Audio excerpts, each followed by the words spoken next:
Hello guys, welcome in this video at ang pag-usapan natin sa video na to ay kung paano i-claim yung iyong mga commission from SWA. Okay, paano mo kukunin yung mga kinita mo or mga commissions mo from SWA. Isa kasi ito sa mga madalas na itinatanong ng mga tao. Okay, paano ko ba makukuha yung ano ko dyan, yung commission ko ba dyan? Or makukuha ko ba talaga yung perang kinita ko dyan sa opportunity na yan? Okay, so let's start. Okay, actually napakadali lang naman para i-claim yung iyong commissions. So, pag naging part ka na kasi ng SWA, magkakaroon ka ng website na parang ganito. And then dito sa left side ay may mga menu. So, for example, member ka na. Kailangan mo lang gawin is pumunta dito sa edit profile. Click mo yan. And then dito sa edit profile, makikita mo yung payout detail. Okay? Dito sa payout detail, diyan mo ilalagay kung saan mo gustong matanggap o ma-receive yung iyong mga commissions. So, marami tayong options para ma-claim mo yung iyong commissions. Okay? Ito yung ilan sa mga payout options natin. Through banks, pwedeng BPI, BDO Union Bank, HSBC, pwedeng Globe, GCash, Smart Money. And kung wala ka pang bank account and kung ayaw mo din ng GCash, ayaw mo din sa Smart Money, pwede mo kunin yung commissions mo through LBC and Western Union. So, very flexible. Flexible yung payout natin. And then, isa sa mga kumuntanong, paano ko pag nasa ibang bansa ako? Paano kung OFW ako? Paano ko makukuha yung aking commissions? Pwedeng, ang gamitin mo is through PayPal. Okay?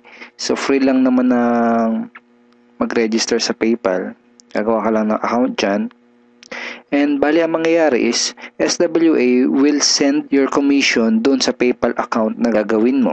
And then, pag yung commission mo is nasa PayPal na, pwede mo nang i-transfer yung pera mo from PayPal papunta doon sa bank account mo. Most of the banks ngayon ay meron na silang online banking and PayPal linking. Okay? For example, is Union Bank and BDO. I'm not sure with BPI. Pero most of the banks ngayon is pwede mo nang i-link yung PayPal mo. Ibig sabihin, kapag yun nakatanggap mo na yung money mo from PayPal, pwede mo na i-transfer yun papunta sa yung Union Bank and BDO. Okay? And another option na ginagawa din na yung karamihang mga OFW nating members, they claim their commission through Western Union. So, para malaman ng mga admins ng SWA kung saan nila ipapadala yung commissions mo, kailangan dito sa payout detail mo naka-indicate kung saan mo gustong ma-receive yung mga commissions. Okay, so ano ang ilalagay mo dyan? Okay, para malaman at para masiguro natin na mapupunta at ma-receive mo yung iyong mga commissions. Okay. Let's say for example, ang napili mong option is bank transfer. Kailangan mo lang ilagay dito sa payout detail ay itong mga information na to. BDO, account name, account number. So, basically, halos yan lang talaga eh. Account name and account number. Ganun din sa Union Bank, sa BPI. Okay? So, paano yan? Lagay mo lang dito sa payout detail ay ganito. BDO. Then, yung account name. Sabi natin, Juan de la Cruz. Tapos yung account number.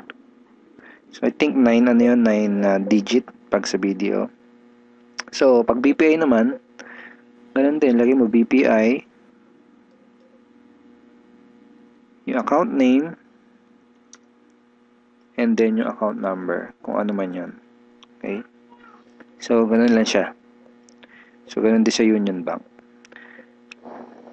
Let's say ang napili mo namang payout option is GCash or Smart Money. Kailangan mo lang ilagay kung GCash is yung account number. Pag Smart Money, Smart Money card number. Very simple lang. Kung GCash, lagay mo GCash. Then yung number mo. Parang ganyan. So kung Smart Money naman, lagay mo Smart Money. Tapos yung Smart Money card number mo. Kung ano mang number. I think. Okay? Parang ganyan. Okay, pag sa PayPal naman, ang ilalagay mo lang dun sa dito sa payout detail ay yung email address na ginamit mo pang-register dun sa PayPal account mo. So, yun lang, email lang. Okay? So, kung Western Union naman or LBC, ang details na kailangan mo ilagay doon sa payout detail is yung iyong full name, address, and contact number. So, balik ka ulit dito sa edit profile mo. So, full name. Kung yung nakalagay dito is yung full name mo talaga, hindi mo na kailangan ilagay dito sa payout detail yung full name mo kasi yan na nga full name eh. Pero kung for example hindi full name mo yung ni-register mo nung gumawa ka ng account, you need to put your complete name dito. Ibig sabihin kung ano talaga yung pinaka-complete name mo. So lagay mo muna Western Union. Western, kahit ganyan na lang. Yun. Okay, kahit Western lang, understood na yun eh. And then, lagay mo yung complete name mo. Cruz. Ganyan. Tapos yung address mo, dito mo na ilalagay. Okay? 3.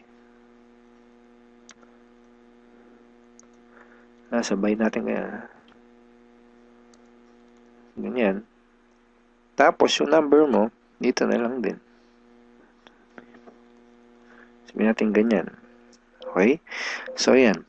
So, ganyan kapag Western Union or LBC. So, sabihin na rin nakapili ka na ng payout option na gusto mo, make sure to click save. Okay? So, ngayon, ipapakita ko sa iyo kung paano ka magre-request ng payout. Okay? So, dito ulit sa menu, punta ka lang dito sa e-wallet. Dito sa e-wallet, makikita mo kung magkano yung remaining balance mo. So, in this example, itong account na to is may remaining $250. So, in dollars yung makikita mo dyan. Then, pili ka lang dito sa transaction type. Ito. Piliin mo yung payout request. Okay? So, tapos, i-indicate mo dito sa desired amount, kung magkano yung gusto mong i-request for payout. Lagay mo dyan kung magkano yung gusto mong ipadala dun sa bank account mo or dun sa GCash mo. Okay? So, pwedeng $100 kung gusto mo $100 lang. So, pwedeng $20 kung gusto mo $20 lang. Okay? Pwedeng gusto mo lahat, pwede din. Hindi kailangan na may iwan dito. So, pwede maging 0 yung balance mo dyan. So, pag nakapag-decide ka na, just click submit. Then, makikita mo na okay na yun kapag lumabas na dito sa remarks. And that's it.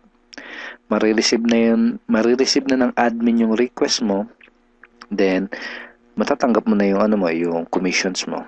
So, kapag through PayPal yung payout na pinili mo, usually within 24 to 48 hours bago mo ma-receive yung payout.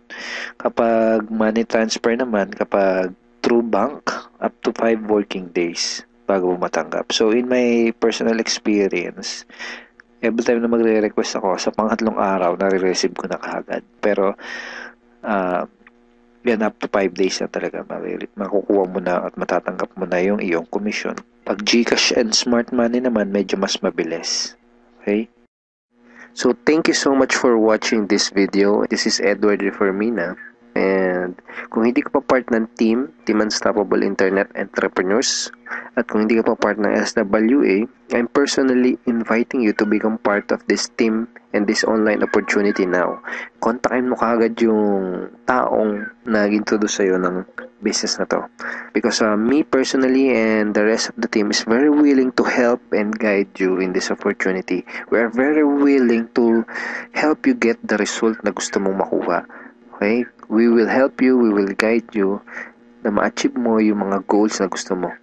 Just to show you our commitment in helping you, we have exclusive trainings na ginawa na hinanda para sa'yo para magawa mo yung business ng tama, para magkapagsimula ka ng maayos sa business na to, para hindi ka maiwan mag-isa. Okay? And part din ng commitment namin na tulungan ka sa negosyo na to is we provide you with the exclusive tools na mga gamit mo para magawa mo ito ng negosyo na to na mas madali at mas mabilis. Alright, so once again, kontakin mo kagad yung taong nag-introduce sa'yo ng ng opportunity na to, and make sure na he's part of Team Unstoppable Internet Entrepreneurs, because itong mga tools na pinakita ko sa iyo are exclusive to our team only. So again, thank you so much for watching this video, and God bless you, and bye-bye.